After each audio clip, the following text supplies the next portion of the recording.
There's voices. Now we have voices. Now we have voices. Good start. That's fine. I can edit that out in post. You're not going to do that. I might. Okay. Oh, I mean, I'm impressed if you do. Hi, Doug. I might do what I want to do. Whatever. I'll do what I want. All right, that's pretty good. Cool. We're here. Hello. We have an assortment of topics. Yes. Team Objection Podcast, April 25th, 2023, episode 573.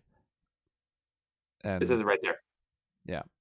We're going to do hodgepodge type stuff tonight, but not just like loose and without a plan. There's a plan. Of course there's a plan. Primarily, we're going to talk about a few different things. It's like a mini headlines, and then there's going to be some NBA playoff stuff. I know, don't roll your eyes. It's actually been a fascinating playoffs from the first round so far. We got to talk about one of the worst bosses ever, and then we might even talk about the Mario movie, because at this point, I'm not sure if Sean's going to see it. I'm not sure if I'm going to see it, but it's a big-time phenomenon, so Dave at least has the right to talk about it. I just I figured it's like right up our alley for at least reviewing for the show. Sean sees every movie under the sun and can't see one of the most popular movies in America right now. Yeah, that one's a little more perplexing to me, because I saw Creed 3 this year. That's it for my movie viewing, and I don't know. I guess we're going to see Guardians 3, which we're doing as a group. Otherwise, I don't know that I'd be doing that. Are you doing that when you're here in Phoenix? Because yeah, I should probably have Courtney's Eat too. So. Well, and that's one we can probably review as a group. We'll see that. Yep.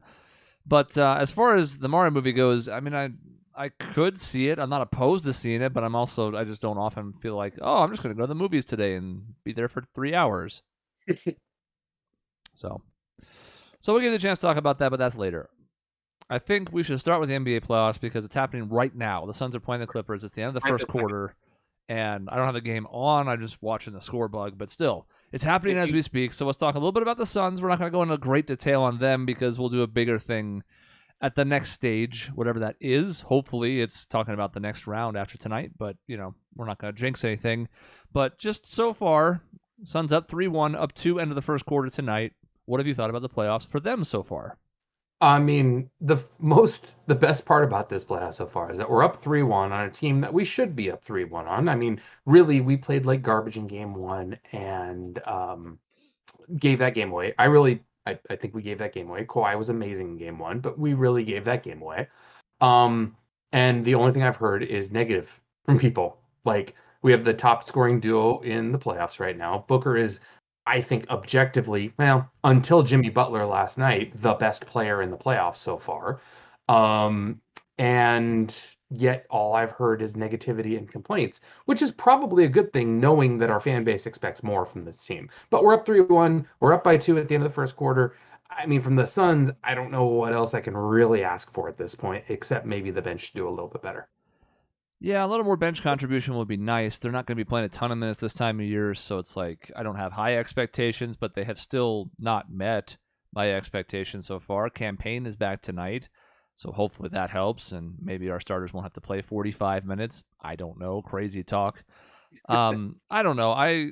This is where I'm grateful that I don't even really read our own social media / message boards anymore, let alone other teams. If anything, I read other teams more just for the schadenfreude of it, because, I mean, Chris Paul was like washed as of like halfway through game 2, and DeAndre Ayton was a useless piece of shit and all this other stuff. It's like, my God, we're not even waiting until games are over to overreact. Now we're just going straight into it mid-game, and even though, somebody might have a 15-point quarter later, but right now they're a piece of shit and they should die. That's the instant reaction culture that we have. I mean, I will say, Chris, I was pretty heated after game 1. And the reason why I was heated is because I knew we gave it away. Sure. And I wasn't afraid of losing the series necessarily. I was just mad that we gave the game away in a very winnable game in the playoffs. So that was really it. To me, this is just, I guess, a difference in expectations, but like giving a game away entails blowing a lead and not, I mean, we were trailing pretty much the entire last stretch of the fourth quarter. And yes, with a bunch of different plays and better involvement, that wouldn't have happened. But I walked away from game 1 being like, The Clippers barely won with all of this stuff. And yes, as fans, we always paint it in a pitch that's going to look better for us. So you can always be like, oh, well, in this game, we only shot 8 of 34 from 3. That won't happen again. Or this game, this player had foul trouble. That won't happen again. It's like, well, there's probably some stuff for the other team that also will be better. So some of that stuff is misplaced, but even if you're trying to look at it empirically, we did a lot wrong in game one and still almost won, and that was when Kawhi was playing. Yep, and I think that's what bothered me is that we had that huge run in the third quarter where we were up by, I think we got up by 8. I think we went on a 15-0 run or something like that to go up by 8, and that was like, all right, cool, we got this. And then we blew it and gave away that lead, ending the third quarter by our bench, and so that was really what got me heated for game one. But other than that, I mean, like I said, Booker's been the best player in the playoffs so far, and it's been amazing. Yeah, it's kind of bizarre. We've watched Devin Booker grow his entire career, and we know the strides he's taken each season. The smaller in the recent seasons because he's already very good, but this is an entirely different level. And this is a different level from 2 years ago in the playoffs and even in the finals and last year, obviously. And who knows how much the hamstring stuff was still bothering him in the second round. It's all excuses and nonsense because at the end of the day, we still got destroyed by the Mavericks in Game 7, no matter what the excuses were. But fully healthy Devin Booker is a sight to behold because even with Kevin Durant on the court, he's better and it's not close. Now, I'm not saying that like Booker's had a better career, obviously, or that Booker's even a better player right now at this moment. He's shown it so far, but Durant also clearly has another gear or two. But the fact that it's just the way it is right now still speaks volumes to how good Booker's become. It's Booker's team. Like, it's the same thing, and Kevin Durant haters will say this, but it's like it was Steph's team in Golden State. It was Booker's team here. I don't think Durant really necessarily cares. He just wants to win, which is what the best part of Durant is for me. Is he's like, whatever, I don't care if it's Booker's team. I just want to win a championship. So let's do this. Yeah, I just want to play basketball. I think he cared when he was still with the Warriors. Mhm. As part of why he left and did the whole thing with Kyrie. But whether that's the benefit of more time or age and maturity or just how bad things were in Brooklyn overall, now I think that's probably true. Yeah, it's like I don't need my flowers. And he's even said, like, even if I do, some folks are going to criticize me anyways. So what's the point? Mm-hmm. Now, what's nice is, I mean, people have rightly pointed out the massive amount of minutes we've been playing against a shorthanded Clippers team. There's no denying that. We can't be like, oh, we're just beating the hell out of the Clippers. Well, no Paul George all series and no Kawhi after mysteriously getting hurt in game 1, playing the rest of that, all of game 2, and now apparently he's dead again. It's stunning how quickly things turn with him. It's one of those, okay, well, he looked really good in game 1. Man, he looked really good in game 2, but the Suns were able to pull it out. And he's dead. What? He died. He just, okay, it just comes out of nowhere. Like, usually the reports are, Kawhi tweaked his knee in game 2. We'll see how he goes. He's questionable. He can't go tonight. That's usually how it goes. And it was just, all right, Kawhi looked great in game 2. Oh, he's out for game 3, and he actually hurt his knee in game 1. And there's no timetable for his return. It's stunning. It's just, I cannot imagine what it's like to be a Clippers fan for a multitude of reasons. Really, one, you're the little brother of the town to the Lakers, and that's not about success or anything. That just is. You are constantly cheering for an underdog that's never won anything, and when you finally do get a good team, it's with a guy that is amazing when he's on the court, but never can actually be on the court. Yeah, and that's after the Lob City era, which infamously came up short on numerous occasions, and then that's after the brief surge where they had, the Elton Brand teams where the Suns dusted them in the playoffs. Yep. But it must be tough. I mean, it's coming from a fan base with no titles. We've at least had a lot of success. Again, if your ultimate metric of success is championships or not, then we haven't won a championship. But it's the 5th or 6th winningest franchise in NBA history. We dipped for a little bit there because we were so bad for 10 years. The point is, like, we should be able to commiserate with Clippers fans, whether it's on injuries or not quite living up to expectations. But the Clippers can fuck off, so I don't care. That's kind of the problem with it, is that I can't stand so many players on their team, and so I agree. Like, it's been fun watching Marcus Morris get cooked. Just absolutely look like he doesn't belong on the court. I've had a lot of Schadenfreude in that. Yeah, that's nice. And I got to be honest, I hate a lot less other players now. Not a big Paul George guy. He annoys me, but he's not playing. Pat Bev is gone. Rajon Rondo is long gone. So, like, when we're thinking about some of the main people, like Marcus Morris is still there, yes, and fuck him forever. But I have nothing against Kawhi. I'm not a huge fan per se, but like I have nothing but respect for his game when he can play. So I walk away from this, like, I was super invested, and it was also the Western Conference Finals. But 2 years ago, I was like, I want this team to die. And now I'm like, Like I want him to lose, but I'm not like every fiber of my being is furious. Well, yeah, I mean, you watch somebody like Norman Powell come on and be like, dude, well done. I'm amazed by you right now. You watch Russell Westbrook resurrect his career in a way, and it's like, all right, dude, like I'm proud of you. I'm not a huge fan of your game, but you try. You give a shit, that's for sure. So, Yeah, Jack Rock says if Kawhi and George were healthy, this would be the best series of the first round by far. Probably. I think, Kings Warriors is a strong contender, although the De'Aaron Fox stuff is certainly complicating that a bit. yep. But either way, there's been a lot of entertaining series in the first round, even in ways that we weren't expecting. We have a 7 seed and an 8 seed up 3-1 in their respective series, and we'll get to all those in a bit. The last thing I was going to mention was the Westbrook thing that you talked about. This series has changed my opinion of him by like 5%. Yeah, I get it. Which is a lot, especially for a player as entrenched and who's been around as long as he has. Like, look, I don't love his game, and his inability to see his own shortcomings is one of his greatest strengths and weaknesses. But at the very least, I can respect the fact that he plays his ass off every single minute he's on the floor. There is no load management. There is no nothing. So, like, especially as the modern NBA keeps showcasing more and more injuries and all this other stuff, I got to give a little bit of respect to Russ for what he's doing in this series. But it has shown what he can. The only way he will thrive is when there is not another star on the team. Because game one with Kawhi, 3 of 19. Yeah, he hustled his ass off and made a lot of plays, winning plays down the stretch of that game, no doubt. But he shot terribly.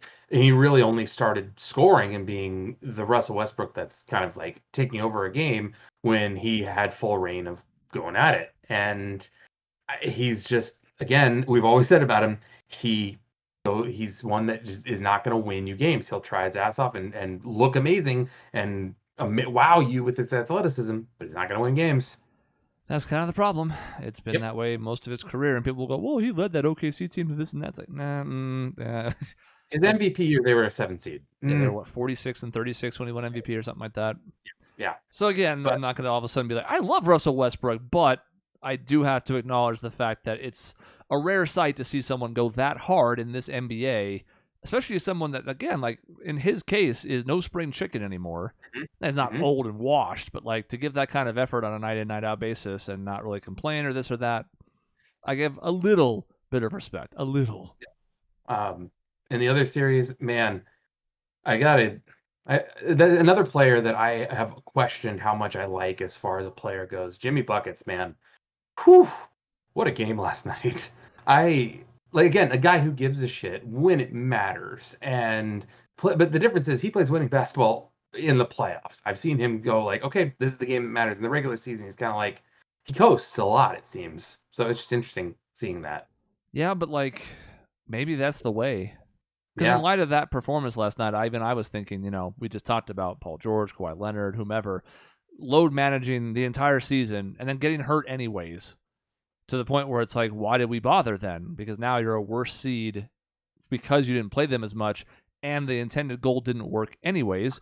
So maybe it is better. Now, it's tough for me to want to encourage people to coast to the regular season, but, the Heat with their talent level, I mean, yeah, Butler's great, and Adebayo is pretty solid, and then question marks as to who the Heat's third best player is. I mean, it's Hero, but he's hurt.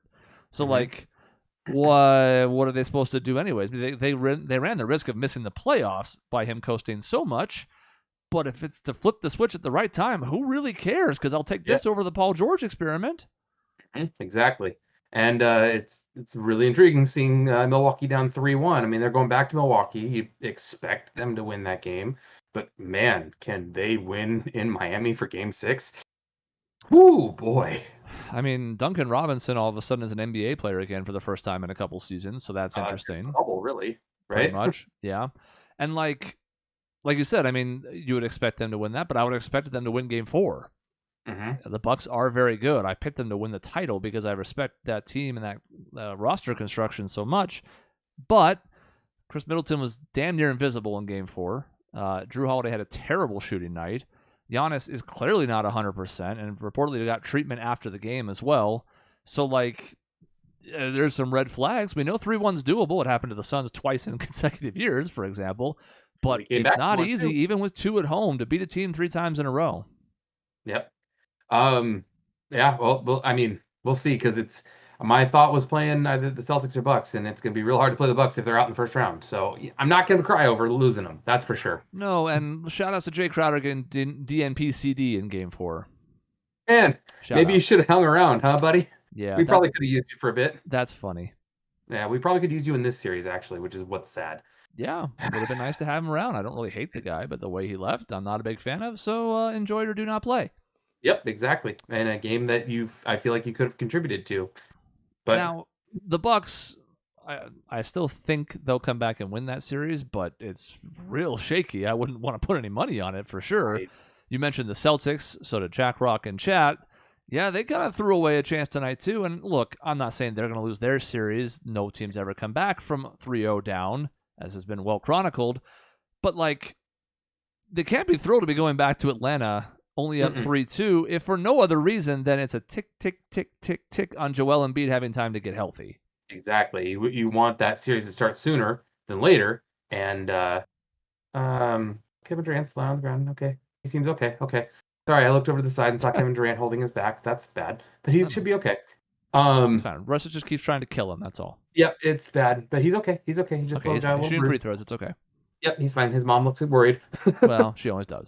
Yeah. Anyway, what were we talking about? The Celtics, who were up, I think, 13 with under 5 minutes to play, and then gave up a run where they lost the lead, and then they were given a gift on a jump ball where the Hawks just fell asleep. They didn't try and control the tip or stop Robert Williams from running all the way from center court where he took the tip to get an uncontested alley-oop. So they gave away the lead with 25 seconds left, even after their ferocious comeback. But then Trey hit a dagger three. They had a kind of a weird inbounds play, and then it left him with like 0.6, and Tatum missed a heave at the buzzer. And so all of a sudden, 3-2. And again, like I'm not saying, oh my God, they should be worried. Like the Celtics are clearly the better team. But DeJounte Murray's coming back, and they're at home in Game 6. So again, even though I'm not saying that the Celtics should be worried, they certainly are not thrilled about that outcome. No, you got to feel like you let one go. And yeah, you got 2 more chances, so you should be okay. But anytime you can close out a team, and like the Suns are right now, if you can close out a team and finish it up and say, okay, we're going to have it so we don't have to play anymore and we get some rest in between rounds, this time of year, you always need it. Always need it. Yeah, and while we're mentioning DeJounte Murray, we talked about, some dumb things that happened near the end of the regular season involving the Timberwolves, for example. That was awfully stupid, too, to go up and bump and yell at a referee after the game was over. I mean, you can't touch officials. Everybody knows this. And while he talked today about some of the reasons behind that, I guess they have a bit of a history. It's like, regardless, you can't be doing dumb shit like that. You put your team in a terrible position in what was going to be an elimination game. The crazy thing is, if he would have stayed 3 feet back and screamed at him and just yelled obscenities at him, he'd get fined, probably. But he wouldn't have missed the game. Yeah, it might be a hefty fine, but you don't get suspended in a critical game. So if I were a Hawks fan, just like when we talked about, Gobert or McDaniels or whomever else, I would be furious with Murray. Mm-hmm. But it seems that they made it through, so we'll see if he can come back the next game. Speaking of dumb decisions, Dylan Brooks. I get what he's trying to do. He's trying to be bravado. He's doing the Pat Bev type of thing where he's not that talented of a guy, so he's got to get by in his grit, his hustle, his demeanor, his attitude, all that buzzword crap. But like, really, how dumb do you have to be like, hey, LeBron, you suck. I don't think anything of you. I poke bears, all that nonsense. It's like, don't. Just play your game, man. Like, just play hard, get in it, trash talk him on the court where no one else can hear you. Don't do it publicly. I would almost rather he had done it after the series was over if Memphis had won, which is still really shitty and like just terrible sportsmanship, and I wouldn't have liked it either. But at least then it's like, all right, you won on the court and he can't hurt you anymore, so like talk your shit, I guess. In this case, it's like it's 1-1 when he makes these comments. And, I don't... On the one hand, people were like, oh my God, LeBron's going to dump 40 on him now. And I'm like, I don't think LeBron should need random Dylan Brooks comments to get up for a playoff game. Like, that shouldn't be the thing where it's like, oh, I was going to go 60% tonight, but now I'm going to try. However, it's still incredibly stupid to give anybody extra bulletin board material this time of year. So watching Dylan Brooks self-destruct the last 2 games has been pretty cathartic. Yep, and I kind of can't stand the guy ever since he was on Oregon. I mean, I remember him back in college and not being able to stand him. So, um, I will say that he also LeBron did take a little bit of he had a little extra yell there, I think, when he scored on Brooks in the overtime period. Yeah. Yeah, he kind of screamed a little extra, I think, on that one. Yeah, got a Which, little extra off of his chest for that one for sure. yep, yep, And he's earned it, so why not? yep. 20 rebounds though. Gee, I mean, a 20-20 game for a guy who's 38. I mean, it's phenomenal for everything you just said, but also Memphis missed so many shots in that game. There were an awful lot of rebounds to go around. There sure were, but I mean, can't take it away. Somebody's got to get him. Yep. Chakrak says I hate LeBron, but he's a freak to do what he's doing at his age. I mean, yes, I agree. I still, if you're a Celtics fan, I guess I can understand the LeBron hate a little bit more. The guy's an amazing basketball player, and I can't help but respect him. Sure. Yeah. Never gonna be my GOAT, but nope. I you know, that's fine. Let's just hope he doesn't try to get it more this year. Anyway, other series. Speaking of dumbasses, Draymond Green. Draymond Green. How do you stomp on somebody? I mean, I get like he was wronged by Sabonis grabbing his leg. Sure. He was mad about it. I get that. How do you forcefully stomp? Like if you would have just fallen over, like looked like you tried to run and fall over, Sabonis probably would have had some sort of discipline against him. But instead, you slam your foot into his chest and you get suspended for a game. It didn't matter again, but still, how do you do that? Makes no sense. I mean, at this point, I know there were some people who were really trying to do some acrobatics in defending him. Yes, I was a little surprised that he was still ultimately suspended. I think the problem is whenever you get thrown out for a flagrant, a lot of times part of the judgment on that is how much time was left in the game when you did. Because if you get thrown out halfway through the first quarter, like Dylan Brooks did, then that's basically a game suspension on its own, right? You missed almost the entire game. With 6 minutes left in the fourth quarter, like, yeah, that's a pivotal stretch of a playoff game. I get it, but again, it's like, okay, he grabbed your foot. Everything you said was correct, but it's like as soon as you got your foot loose, instead of stepping forward or stepping anywhere else, you stepped with force directly on a man's chest. Mm-hmm. And again, if this is some random player, I don't know that they end up getting suspended. But Joe Dumars repeatedly cited the whole history aspect. And while Draymond was trying to be deliberately obtuse by being like, well, I don't know. I don't have really any other flagrant twos in the playoffs except for the one that, cost his team a championship. The point is, like, that's not the problem. Draymond, it's your other flagrant ones. And I was like, you said flagrant twos to try and muddy the argument. We all know what you are. And a lot like Dylan Brooks, you almost have to have that competitive fire to be better than your talent. And he's a talented guy. But, like, don't then turn around and pretend like you don't remember all the nut shots, all the raking of the eyes, all this other shit where it's like, I like Draymond as a whole, but stuff like this makes it almost impossible to root for him, especially because I can't be like, well, Pat Bev sucks for this stuff, but Draymond Green's good. It's like, no, the more you pull dirty shit like this, the harder it is for me to like you either. It's amazing how many accidents Draymond has on the court, isn't it? I didn't mean to kick him. My leg just flew up. Yeah, oh, really? Weird. Huh. It's weird how that works. Weird. I didn't mean to stomp on him. He's holding my leg. What the hell? I don't have anything to say about the other series that much, to be honest. Like Timberwolves, Nuggets. Timberwolves could force a game 6 tonight. It's tied at the end of 3. Only other one. Sixers. If Embiid comes back, they'll be fine. The Nets.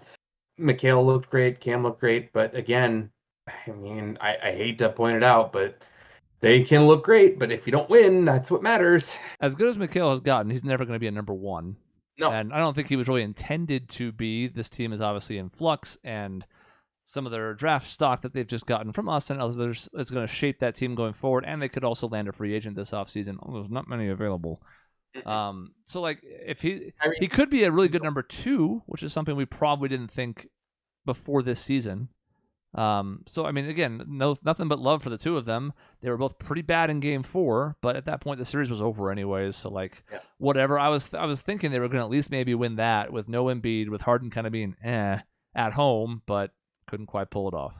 It's just one of the things that, like, it's just those Suns fans who were iffy about the trade and then saw Mikhail scoring 40 at times and being like, see? And I'm like, guys, Durant just put up 28 on, like, 12 shots. Like, can you calm down, please? Yeah, and he did it effortlessly. Exactly. And then the last series is, Knicks Cavaliers, and the only thing I'm going to say to that is Donovan Mitchell. I have nothing to say to that except, I mean, it's kind of fun seeing. I saw some videos from New York where people were pouring out on 7th Avenue cheering for him. It's like, you know what? They say the NBA is better when the Knicks are good. I don't know that I buy that, but it is kind of fun. It's a passionate fan base, and I don't mind them seeing some success because they've been bad for so long. But, at the same time, I'm like, Yeah, I I'm mean, not they're a big going anywhere. Cavs guy, so I'm happy to see them go home. Yep. And then who knows? I was going to say, well, neither team's going to beat the Bucks. And it's like, well, will it be the Bucks? Well, is it neither team is going to beat the Heat? Yeah, I guess we'll see, huh? I guess we'll see. Yep. So that's essentially our quick NBA playoff roundup. There's other stuff we could really talk about, but that's the biggest points, and that's fine. We're Yep. going to be watching the Suns, although we only have 4 more minutes till halftime, and then by the time halftime's over, we'll be basically done. But Yep. it's fine. It's fine. Next topic. We're done with basketball for now. Next topic. Let's talk about Pity City. It's in the title of the episode, so I have to make sure we get to it. Otherwise, I'm going to look awfully foolish. Yeah, Nick, I had a photo bomber at my, young kids. They just sneak in. I didn't even see him until I was on the camera. So, I mean, I saw it, but yeah, he's behind your head. This is the only view I have. Why don't you introduce this story? I just found out about it today. So you probably saw this story going viral about a week ago. We already had plans for last week's show, the tier lists, or something I might have brought up then. But essentially, Miller Knoll, which is like a furniture company, they do some other stuff as well. They had like a Zoom call that leaked when there was a CEO that was talking to her employees.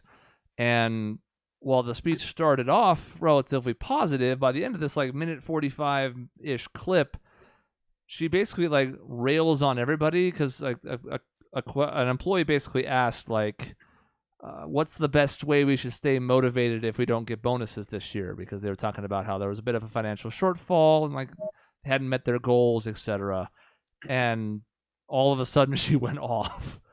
I pulled up the quote just so I would have it, which is, "Don't ask about what are we going to do if we don't get a bonus. Get the damn $26 million. And it's like some kind of like, I guess how short they were of a certain target. We don't know exactly what, but spend your time and your effort thinking about the $26 million we need and not thinking about what you're going to do if we don't get a bonus. All right? Can I get some commitment for that?" And then a little bit later, she said, "I had an old boss who said to me one time, you can visit Pity City, but you can't live there. So people, leave Pity City. Let's get it done." The sad part about this is if this was in a small group of executives, a small group of like VPs, presidents, whatever, like department heads, I actually don't mind what she said because it's like, hey, people who run this company, you're in charge of making up this shortfall. Get it done. When it's random employee who works at a retail store, that's a horrible thing to say. Like, what are you thinking in this situation? Yeah, random employee, you're the one who's going to make up this $26 million deficit. No, he's not. It's ludicrous to say and just tone deaf. And we know CEOs and other high up positions are generally loaded up with their own versions of bonuses and other compensation. So it comes across as especially tone deaf when you know that person is taking home a much more sizable bonus, and maybe they aren't getting their full bonus or a bonus at all either. So sometimes you can commiserate. That's not how you commiserate. No, I mean you say things about how times are tough. You point to the different employee services that you might have out there. You point to the idea that we're gonna work together as a team and make sure that we maintain. Like you deflect and say like, hey, we've been able to hold on to employees instead of downsizing despite this short. Like whatever it has to be. You get to a CEO point by being a bit of a politician. And I cannot figure out for the life of me how you do this, and maybe you think it's only happening because it's a private call. Well, nothing's private. Like, it just assume it's not, basically. Yeah. I work in an industry that's had its share of struggles, and I'm not going to talk about specifics because I ain't trying to get my ass fired, but there was a bit of a kerfuffle a few years ago over somebody getting a bonus in a higher up position for restructuring debt. And then, eventually the backlash was so strong about somebody getting this much money over basically reshuffling deck chairs on a Titanic, where it was like, everybody gets a personal day. Well, great. That terrific. I wish I could talk more about that story, but I cannot. What I do want to say, though, is I think the original story, because I saw that obviously going viral on Twitter and some other spots, news outlets picked it up, was bad enough. But, I'm with you. There's a decent message in there somewhere that was really just conveyed horribly. The response, however, was what I took issue with because it was two-pronged. One was the company issuing a statement that said, she's sorry, but it was not really that big of a deal, and her words were taken out of context. I want to be very clear about something at this particular moment. And I don't really need to do this for our audience because all of you out there who are watching and listening are smart and intelligent, and that's why you're here. However, as a message to anybody else who might be new or from outside sources, if the entire 2-minute clip of a conversation is posted, it's not taken out of context. Okay? Let me be really fucking clear about that. Because if you need to have an entire, let's say, hour-long interview to have context, and if you can't remove any part of that at all, then you've missed the part entirely. Okay? Missing things is not an acceptable excuse for being an asshole, and taking out of context only applies if you take something and splice it and put it together or do something that misrepresents what you said. Okay? So this is just one example of many, but like, shut the fuck up about things being taken out of context when 95% of the time, that's not what it is. Well, and the whole context, or not the entire context, but the vast majority of context was there. The employee's question was there. The response was there. If it was they just took the quote and that was it, okay, maybe I can see that, but that's not what happened here. So it just, again, tone deaf, so bad.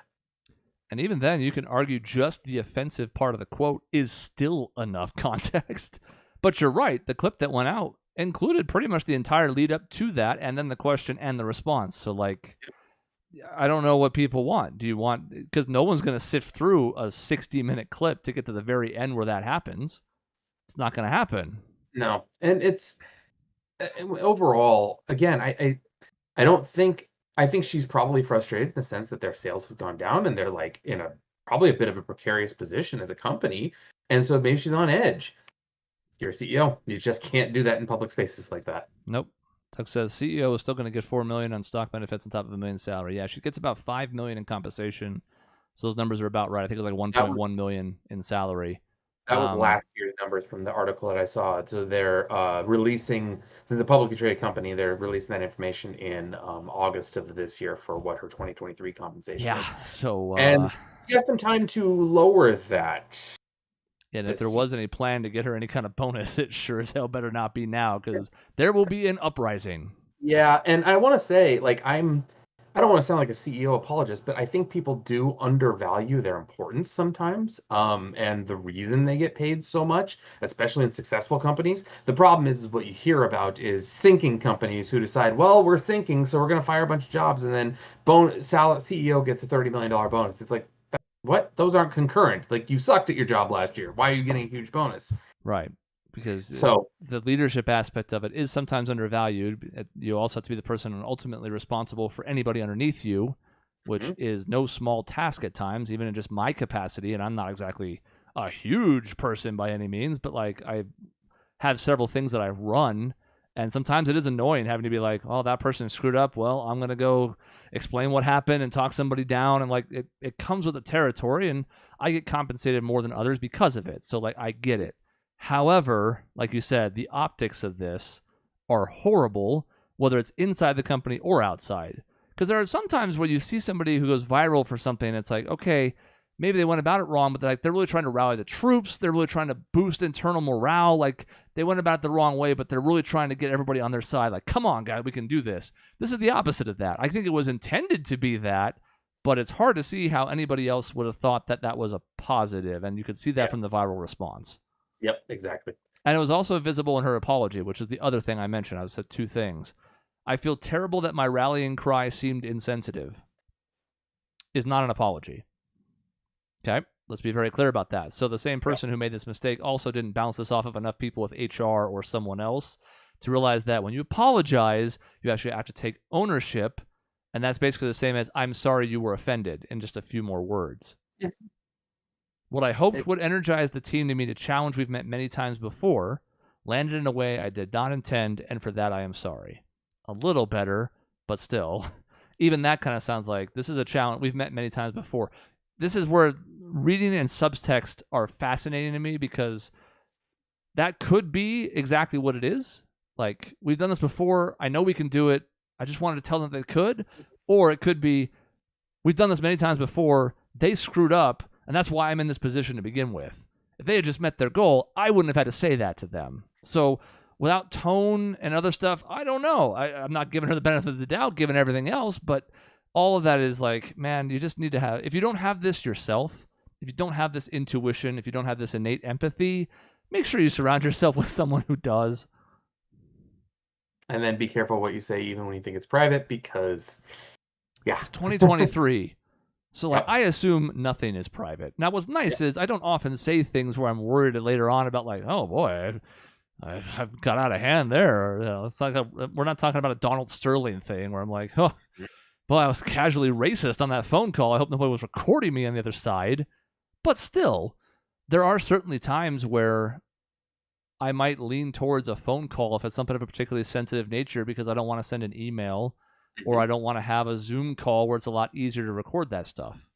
Doesn't mean I'm doing something wrong. It just means that if there is any fear of blowback or something being used against you, you might have to be careful in 2023 because, again, and that's not even just like corporate America. That you could be walking down the street. We've seen videos of like Karens assaulting people in parks and like whatever, right? So just in general, just assume that maybe there's somebody watching. Security cameras, people got phones everywhere with camera. Like, just maybe be on your best behavior. Maybe just be, let me boil it down to something more simple. Maybe just don't be a trash person. It doesn't seem like that difficult of a thing to do. I don't know. It sure is awful tough for a lot of folks. For some people, it tends to be, and I don't. They can't control themselves because they're right. Damn it. Mm-hmm. Nick says, with inflation and such, I feel like a lot of people are taking public salaries under an electron microscope right now. I mean, look, from the journalism perspective, I can tell you that my previous boss, the person who used to be the editor, was big on that. If there's a new head coach hired for the NAU basketball team, one of the earliest graphs in that story was going to be how much they paid him, because people care a lot. And it makes sense to an extent, especially for, I mean, the NAU example also involves like taxpayer dollars, so it's a little different. But at the end of the day, people want to know if they're getting their money's worth, even if they're not truly actually spending money on it, but more so like, well, this person gets paid $500,000 a year and they don't do jack shit. That's the kind of stuff they care about. Yeah, it's making sure that the people work. So many people work difficult jobs and don't feel like they make enough to make it worth their while. And yet, if they see people in positions where they don't have to seemingly work that hard and make a lot of money, it really, really ticks people off. Yeah. So that's the CEO. That's the name of the episode. Pity City. Pity City. It's kind of clever. If you were in a small room of 4 people, it's kind of a good thing to say. Like, get out of Pity City and get off your ass and work. Heads of departments, don't say that to random employees who don't really control that. Yeah, exactly. And even if it was because of their performance, it's your job to make sure that they do better or replace them. All right, let's talk about the Mario movie, because I was gonna potentially have a couple political topics and Yeah, I mean, whatever. Biden's running again, and Trump's apparently running again, and so here Tucker we go. Carlson's gone. Yeah, I mean, whatever. Don Lemon's gone, which they're both kind of jerks for their own reasons. So anyway, Mario movie, spoiler free because it's still relatively new. So, and Chris hasn't seen it, so I'll keep it relatively spoiler free. But is this a good movie? Questionable. Is it an enjoyable movie? Yes, absolutely. It is full of Easter eggs. It is full of things that make you have little warm and fuzzies. The plot is there. I don't know if that can give a better endorsement as far as the plot goes, but it exists.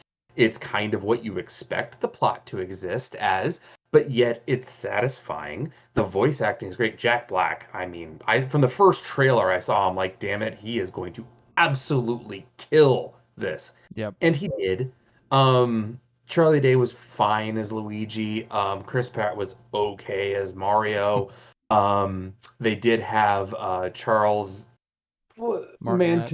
Martinet. Thank you. I almost said Martinet. Martinet as a character in there, which I saw in the credits, which is kind of nice. And it's just fun. Like, I know it's not this great movie, but they did a good service to fans of the series, to fans who grew up with this, and I enjoyed it. I really did. Nick's sort of in lockstep with you. Says everyone has a movie from their childhood that when they see it again as an adult, they remember it as being a lot better. I think that'll be that movie for my kids. It was a very fun movie still. Yeah, I think, look, Illumination kind of has a track record, and one of the things that they do frequently is basically fan service. And Yeah. for a movie like this, I'm not even necessarily saying that's a negative. I mean, I've seen, clips on Twitter and people talking about it, so I know, at a certain point, they're driving on Rainbow Road in carts. You're like, oh, yeah, cool, like, that's like the video game. And you're like, the whole thing seems to be akin to that, where it's like, here's a bunch of different references, like Cat Mario's in there. Nobody really knows why, but it's Cat Mario, cool, like... All this is well and good, and for the sake of kids who are gobbling this up like there's no tomorrow, mission accomplished. Mm-hmm. Because what did you expect for a plot? Like you said, I mean, you're expecting some rich, deep narrative. They could have, but I wouldn't expect them to. And I don't even know if kids would want to see it if they did. But if you really look at the Mario series, is there a deep lore that is involved in this? Like, hey, there's these two plumbers from Brooklyn, and they fell down a pipe, and all of a sudden they're in this weird place where if you eat a mushroom, you grow twice your size, or you touch a flower, you get to shoot fire. There isn't a reason for any of this, and they don't try to make a reason in this movie, and I'm kind of okay with it. Like, it's not this huge idea of where, man, we need to explain why Mario is the way he is, or why Peach is the way she is, or where she, like, maybe you can have more movies that try to go into that a little bit more, but I don't know. I don't think you need it in a movie like this. It was just fun. And it hit the beats that you expected them to hit, and I was okay with that. Chuck Rock says Mario movie served its purpose perfectly and will make a ton of money. Yeah, I mean, that's the thing that surprised me. Now, I expected this to do well. I wasn't expecting it to bomb, but the fact that we're talking about high-end Marvel-type numbers is a little surprising to me. Now, it comes at a time of year where there's not a ton else to go up against, and kids' movies always endure better than others because, if that's the one good option. There may be other high-concept flicks out there, but if you're taking a family, they're going to go see that. You're going to go see the Troll movie with a bunch of cameos of people singing. You're going to go see whatever the hell's there, right? Because kids, so you're not going to go see a rated R movie. This is probably going to hit $1 billion. And, I mean, I will say, I generally don't like Illumination. Most of their movies I can't stand. Despicable Me can just fuck right off. I hate Minions. That whole series, just all of those things. General Illumination makes movies that I don't want to see. The Grinch movie, didn't like it. All those things. I normally trust Pixar and sometimes DreamWorks, thanks to How to Train Your Dragon. But I will say, I think Nintendo had a huge hand in this as far as saying what you could and couldn't do with certain of their IP, basically. And so I think Nintendo was the reason that they did a really good job of this, is because they understood, look, people are coming to see this movie to see Bowser capture Peach and Mario save Bowser. Make sure that happens. Yeah. And you mentioned it already, but I think the villain goes a long way, because we saw that both here and with Sonic, where you have two people that can just chew up scenes and may have to in some cases. Now, obviously, the Mario movie's animated, but, in the case of Sonic, it was even more out of Jim Carrey, because might have nobody else in the room for your scene when you're going off like this, but damn it if Robotnik wasn't the best part of those movies, which is why I'm a little hesitant about the third one. And damn it all if Jack Black, like you said, from the first trailer, it was like, oh, as everybody was worried about Chris Pratt's Mario voice, but the takeaway from me for the first trailer was, oh, he's in, which I wasn't surprised by. Again, like, Jack Black's one of those dudes, but, like, it became quickly apparent. Oh, yeah. This is his time to shine. It was, you could hear Jack Black in there, but he did such a good job of being like, no, this is Bowser. This isn't Jack Black with a growly voice. This is Bowser. And he sounded like it. Could you hear Seth Rogen and Donkey Kong? I'm just kidding. It was just Seth Rogen. That was one of the worst parts of the movie for me. I thought it was...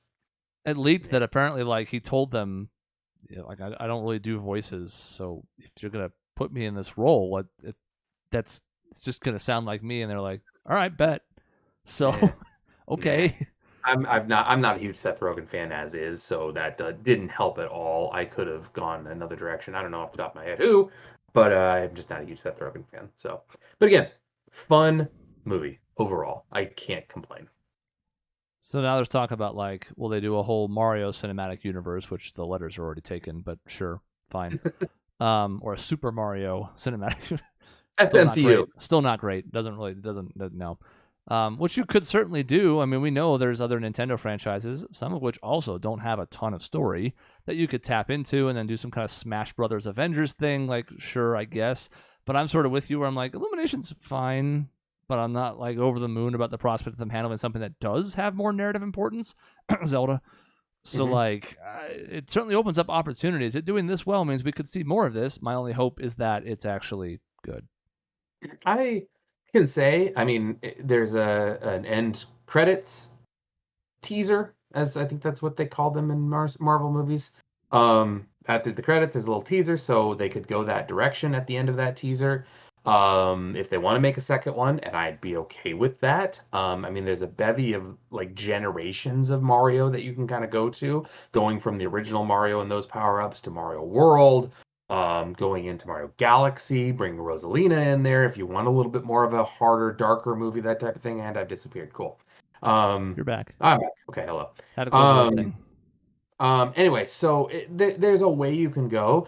I wouldn't mind if Nintendo has this much control of seeing what they can do with a Zelda movie. It'd be interesting because Link is going to have to talk in a Zelda movie, and it's going to feel weird. But I don't mind it. I can't wait to see what great actor they get to play Ganondorf because they're gonna have to, and he's gonna have to nail it, and it's gonna be pretty cool. But I'm kind of intrigued to see what they can do.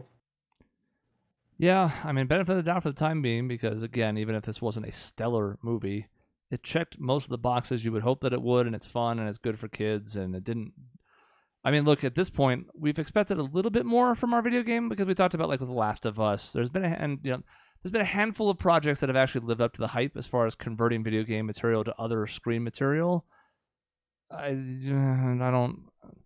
This is one of the better ones, and that still doesn't speak well to the overall efforts. It's gotten better recently, but the fact that this is still like, oh, that was a good adaptation, you're like, it wasn't a great adaptation. It's just our bar is still pretty low despite some recent success. Well, the hard part is, we got sullied by the 1990s where our games were not expected to have deep backstories, and the fun of the game was accomplishing the mission, for lack of a better word, of getting through the level. You can't translate that to the screen very well. So how are you going to make an hour and a half movie out of Mario Brothers in 1993 except going off in a wild direction? Which again, I don't mind the movie so much except for killing, the idea of Mario. Like, it was an intriguing plot. It just wasn't Mario, which is a big problem. Yeah. And nowadays you take The Last of Us, for example, as a good adaptation because that was a movie, basically. You're going through playing a game, yes, but it had a plot like a movie and cutscenes like a movie. And now it's pretty easy to just take that story and be like, all right, we're going to make it humans with people with makeup and make it where, I'm going to let the actor shine through instead of the voice actor and the animators. Of course, counterpoint, Uncharted. I mean, you can't hit them all. No, but I mean, you can even fuck up the one that seems to be a layup because Uncharted is another one where it's like you're playing a video game, but you're also kind of watching a game at times, and they didn't do a good job with that adaptation. So it doesn't. It helps, and that's why Chakrock mentions Metroid as opposed to Zelda. It could, especially if done in a dark way, like he mentions, have a lot of potential. But my concern is the one at a time. Well. All right, 2 other times we've had other significant speaking roles in a Metroid game. Other M, and Metroid Prime 3, where everybody ends up just dying or turning on you eventually anyways. So the difficult part there is going to be, while it'll be phenomenal as far as like the potential for a big screen adaptation, you can't have much dialogue. I guess Wally showed us it's possible, but like a whole movie of not much talking. I mean, yeah, there's some stuff with her and Adam you could go back into if you're not going to ruin it. But like, I don't know. It'd need to be in the right hands, and I sure as hell don't think Illumination is the right hands for that. Well, I mean, I think Nintendo can do it, but granted, their track record with the Metroid isn't like as good as their track record with Mario.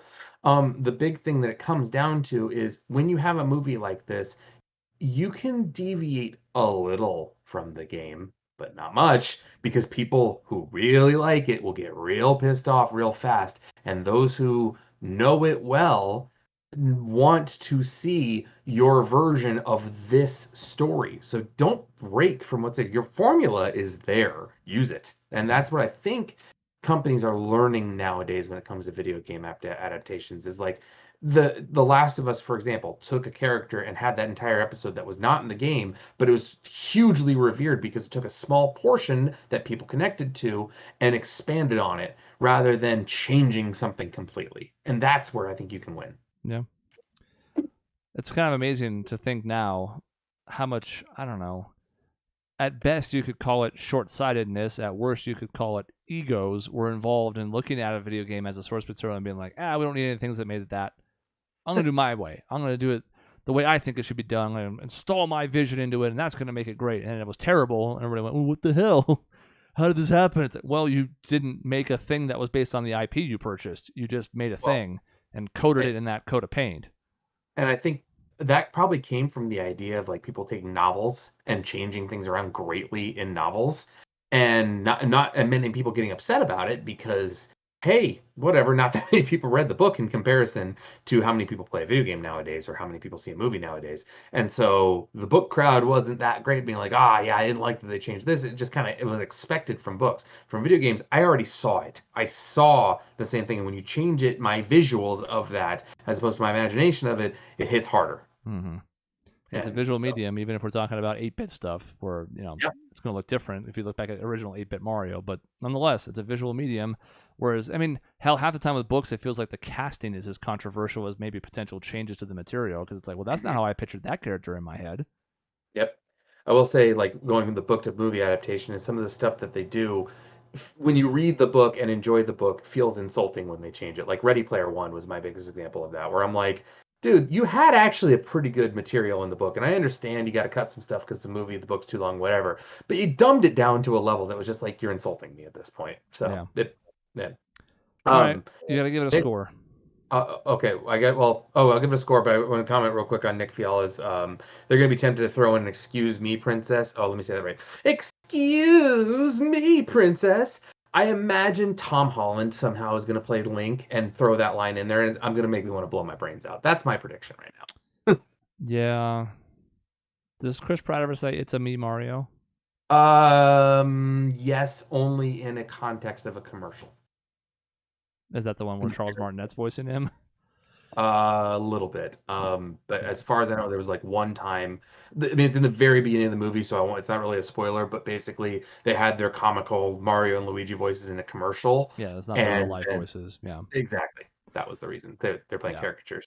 That's how they dropped the ScarJo. Yeah, there's the appropriation we need. But just hey, all right, Doug and Nick, throw it out here. Chakrock, who's gonna play Ganondorf? I want your best suggestions of Ganondorf in here. So. Well, I was gonna say Matthew Mercer. And he's already getting, weirdly enough, like he's cosplaying as Ganondorf in videos from like 12 years ago, which is why it's funny that he got the role for Tears of the Kingdom, because he's a huge Zelda fan. Gilbert Gottfried, there you go, that's it. That'd be a bad suggestion if he was still alive, but he's not. Bautista. God, that hurts me to even think about.